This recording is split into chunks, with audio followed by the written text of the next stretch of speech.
This video was shot by the co-pilot from the cockpit of domestic flight PK304 on the 26th of January 2021. The operating captain revealed that it was a bright white round object above the jet he noticed right away. He further added that the round object had a metal ring around it and was emitting white light from the center.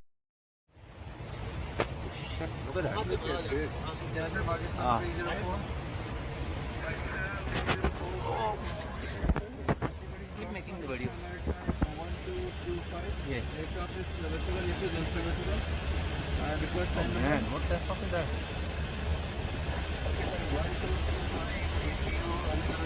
It's moving, huh? It's moving, it's moving. Yes.